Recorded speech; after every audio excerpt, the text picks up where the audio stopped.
اس کی ہر سطر میرے دل پر اثر کر رہی تھی۔ ایک جگہ پہ لکھا تھا کہ جو اس کتاب کو پڑھ کر بھی واصل باللہ نہ ہوا کم بخت بے نصیب ہے۔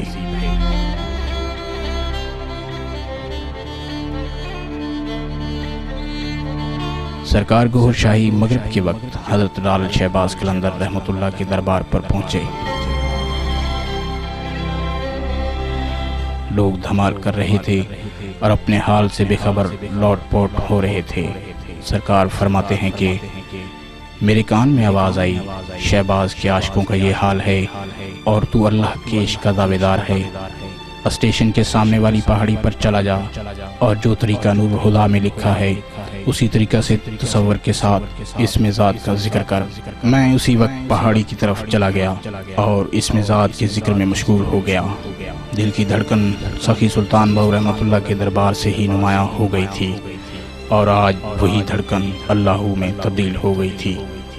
میں اپنی قسمت پر بہت خوش تھا کہ جس راز کو بچپن سے ہی درباروں، غاروں اور جنگلوں میں ڈھونڈتا پھرتا رہا تھا اپنے قلب میں پایا۔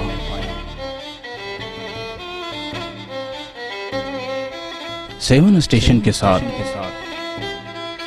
یہ وہ پہاڑی ٹیلہ ہے جو تجلی گاہ کے نام سے مشہور ہے، جہاں قلندر پاک نے سرکار کو اسم ذات کی مشق کے لیے بھیجا تھا۔ اس جگہ کا واقعہ کچھ یوں ہے کہ آج کی شب یعنی 15 رمضان المبارک جب سورہ مزمل کی تلاوت کر رہا تھا، میں نے دیکھا کہ فجر کا سما ہو گیا اور پہاڑی کے ارد گرد بے شمار کرسیاں بچھ گئیں اور پھر ان کرسیوں پہ بے شمار بزرگ عربی لباس میں ملبوس رونق افروز ہوئے۔ 13 آدمی میرے قریب کھڑے کر دیے گئے اور ایک صدا آئی، آج چناؤ ہونے والا ہے۔ وہ آدمی عمر میں مجھ سے کافی بڑے تھے، کسی نے صرف کپڑے کی دھوتی اور کسی نے درختوں کے پتوں سے اپنا جسم ڈھانپا ہوا تھا۔ معلوم ہوتا تھا کہ عرصہ سے جنگلوں میں چلے وظیفے کر رہے ہیں۔ اتنے میں آسمان سے بجلی کی مانند ایک لمبی رو آئی اور میرے جسم پر آن گری۔ حاضرین حیران تھے کہ یہ کیسے ہو سکتا ہے، کل کا آیا ہوا پرانوں پر سبقت لے جائے۔ ان 13 آدمیوں کے منہ سے نکلا کہ شاید بھول ہو گئی۔ اتنے میں دوبارہ برقی رو آئی اور میرے جسم پر آن گری۔ ان 13 آدمیوں میں سے کسی نے غصہ سے، کسی نے حیرت سے میری طرف دیکھا اور چلے گئے۔ اس واقعہ کے بعد میرا جسم سخت بھاری ہو گیا اور میں بغیر کوئی مشق کیے لیٹ گیا۔ بال بال سے اللہ کی آواز سنائی دے رہی تھی، حتیٰ کہ دل سے ایسی سریلی آواز آ رہی تھی جیسے کوئی بچہ اللہ پڑھ رہا ہے۔ میں جس سمت دیکھتا لفظ اللہ لکھا نظر آتا اور اب دل پر بھی خوشخط سنہری لفظ اللہ نظر آیا۔ بے اختیار زبان سے سبحان اللہ نکلا۔ آج کے بعد کئی قسم کی مخلوق اور کئی بزرگوں کی ارواح مجھے دیکھنے کے لیے آتے۔ سردیوں کے موسم میں سرکار گوہر شاہی کو لال باغ میں اس درخت کے نیچے بیٹھنے کا حکم ہوا۔ یہی جگہ آپ کی چلہ گاہ کے نام سے مشہور ہے۔ بعد میں آپ کے مریدین نے 4 دیواری بنا کے چلہ گاہ کو محفوظ کر لیا۔ چلہ گاہ کی دائیں جانب قلندر پاک رحمۃ اللہ علیہ کی چلہ گاہ ہے۔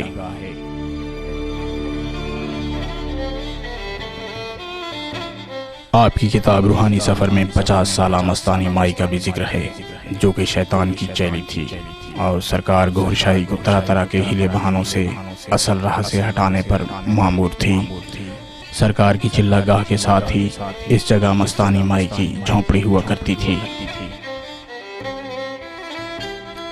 لال باغ میں یہ وہ چشمے ہیں جہاں سرکار گوہر شاہی وضو کے لیے ان راستوں سے آتے تھے۔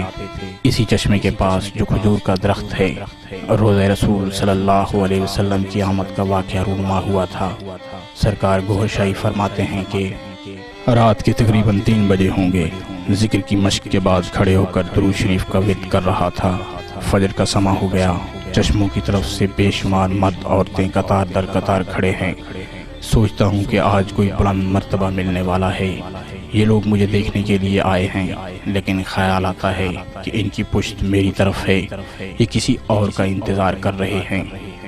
مغرب کی طرف سے ایک سبز رنگ کا روزہ اڑتا آ رہا ہے اور جہاں لوگ جمع ہیں وہیں اتر گیا۔ روزے میں سے ایک نورانی صورت نمودار ہوئی، عورتوں نے دیکھ کر جھومنا شروع کر دیا۔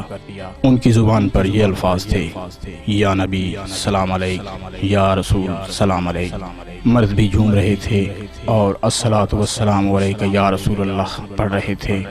اب وہ بزرگ مجمع سے گزر کر میری طرف بڑھے، جوں جوں قریب آ رہے تھے خوشی سے آنسو جاری ہوئے جا رہے تھے۔ دیکھنے کی خواہش ہے لیکن نظر اوپر کو نہیں اٹھتی، نور ہے جسے آنکھوں کو دیکھنے کی تاب نہیں، نہ دیکھوں ارمان رہے اور دیکھوں تو جان جائے۔ یہ نہر لال باغ کے قریب ہی واقع ہے۔ ان دنوں جب سرکار گوھر شاہی لال باغ میں چلہ فرما رہے تھے، اسی نہر کی روانی کناروں تک تھی۔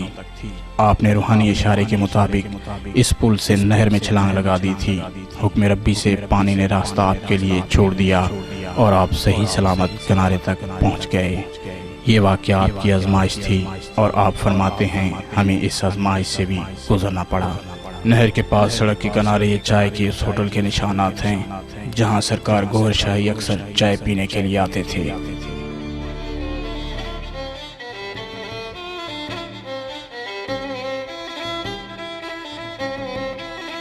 جام شور ٹیکسٹ بک بورڈ، جس کے عقب میں سرکار گوھر شاہی نے اس جگہ جھونپڑی ڈال کر ذکر قلبی اور آصیب وغیرہ کی دم کا سلسلہ شروع کیا۔ وہ لوگ جو سیون سے واقفیت رکھتے تھے ان کا آنا جانا شروع ہوا۔ یہاں کے لوگوں کا بھی تانتا بندھا۔ یونیورسٹی اور میڈیکل کے طلباء بھی ذکر و فکر میں دلچسپی لینے لگے۔ یہاں کا پرنسپل جو مخالفانہ عقائد رکھتا تھا، اسٹوڈنٹس کو گوھر شاہی کے پاس آنے سے منع کیا، مگر وہ باز نہ آئے تو پرنسپل نے چوکیداروں کو حکم دیا کہ جھونپڑی اکھاڑ دو یا استعفیٰ دے دو۔ اس پر انہوں نے جھونپڑی اکھاڑ دی۔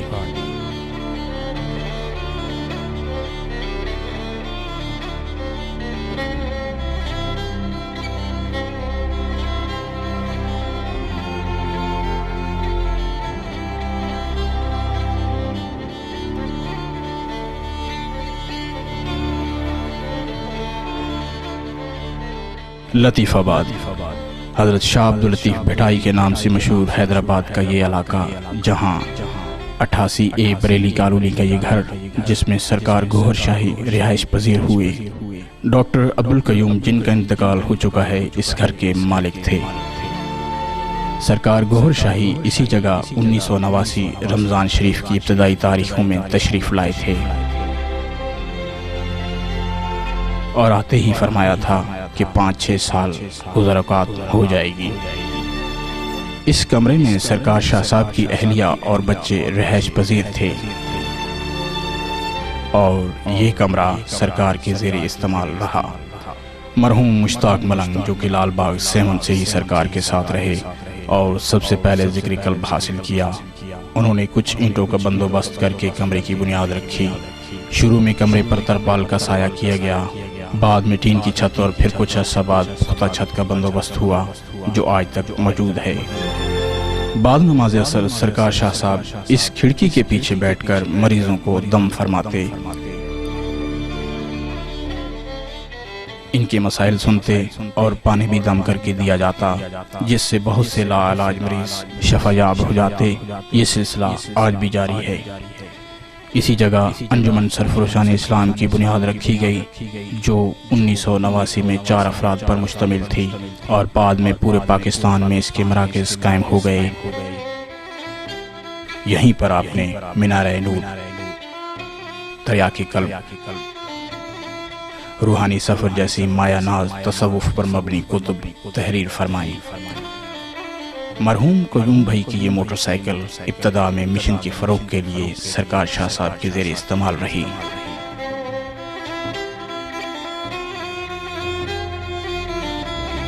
خدا کی بستی کوٹری، یہ حیدرآباد کے نزدیک ضلع دادو کی ایک تحصیل ہے۔